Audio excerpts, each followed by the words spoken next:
breathe in and out. Take in those elements. Grow thicker, stronger. When you feel your strength as a tree, nod your head.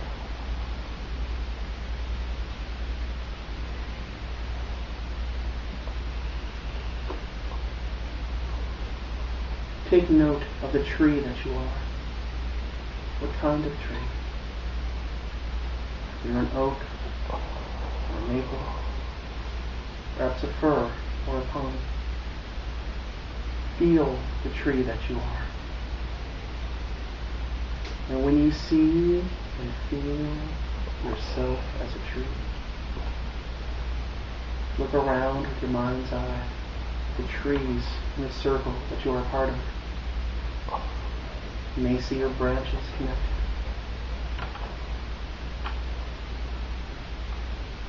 Look around within and see the different trees that are part of the grove assembled here.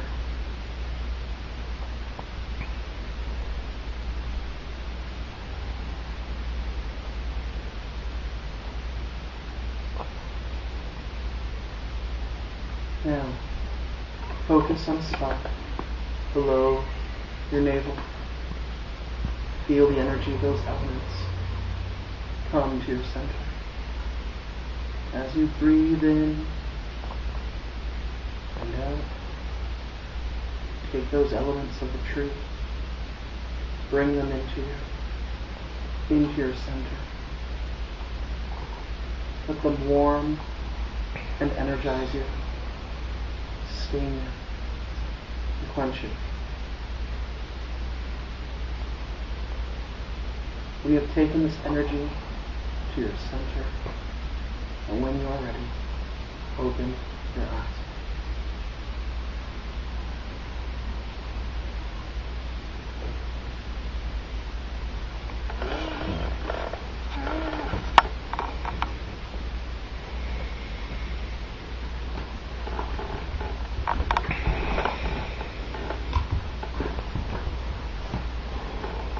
Thank you, Milwaukee, for that very dynamic and invigorating meditation.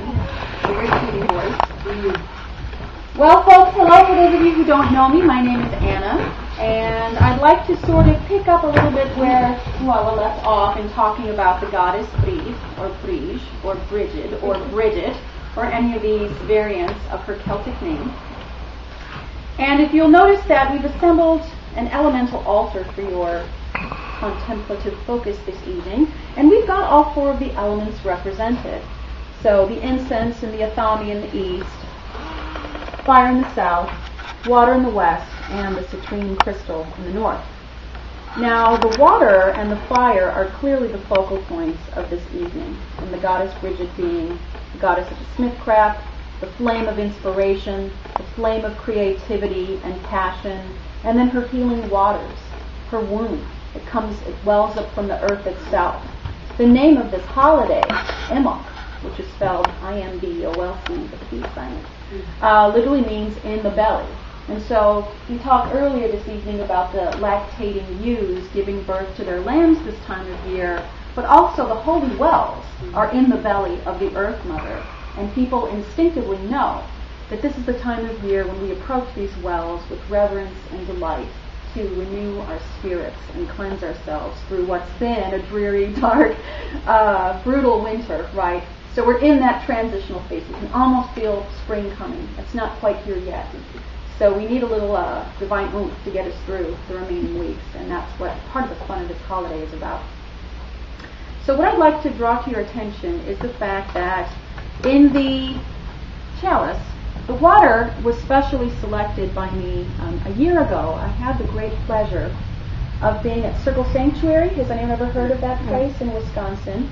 They have their own beautiful hot mineral spring bubbling up out of the ground in their gorgeous, 200-something acres of land that they have, dedicated to the goddess Brid. And I kid you not, this was the most frigid day of my life.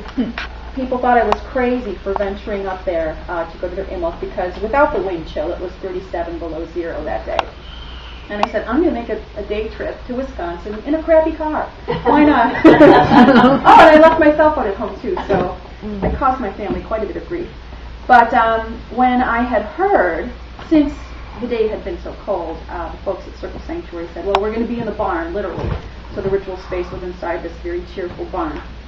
But when I heard that they had, and the well was just bubbling, even through the frozen sleet and everything, I said, I have to make my own spiritual pilgrimage to that well.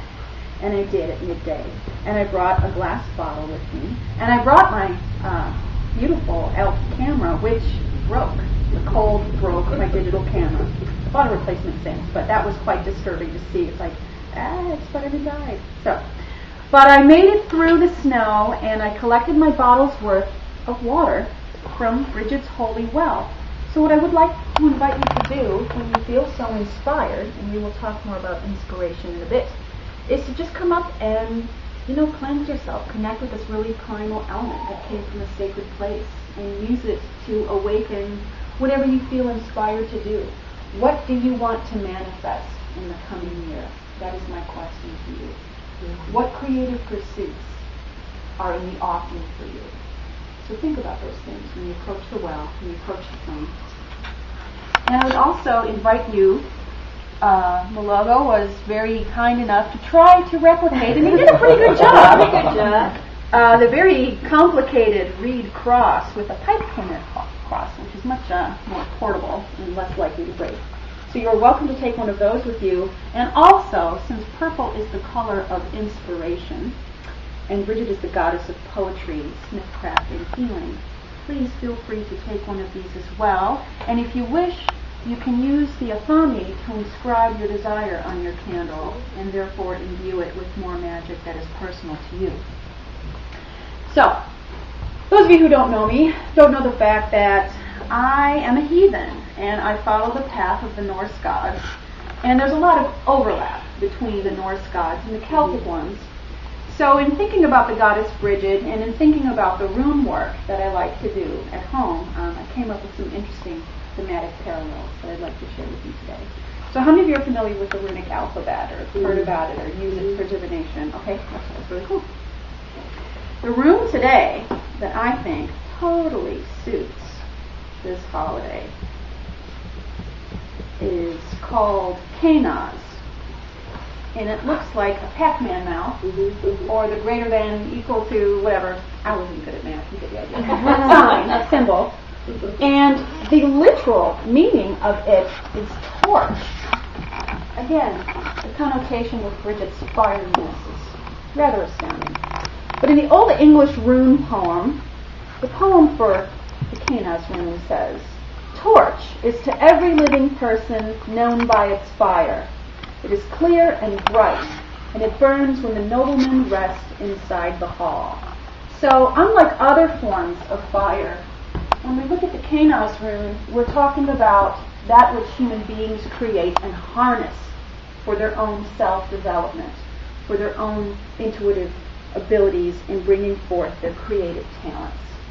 So perhaps you might be challenged to want to grab a candle and inscribe it with the Kenaz rune, and then think, and then when you burn the candle later, what is it that you are paying homage to with your creativity? What do you want to manifest? What do you want to invoke? What ideas do you have swarming in your brain that you've been meaning to commit to in some artistic project? And by the way, folks, we all are artists, whether you realize it or not, because it's our divine mandate to create. And we do it in so many forms, we're not even aware of it. So you are an artist. Think about that. And then think about this room and how this room can help manifest the things that you want to have happen in your life this year. Because this is a very good year. Okay, now, to sort of invoke the properties of Kenaz, if you are able, I'd like to ask you to stand up. And just to sort of raise a little energy in the room, loosen up a bit, we're going to do a couple of toning exercises.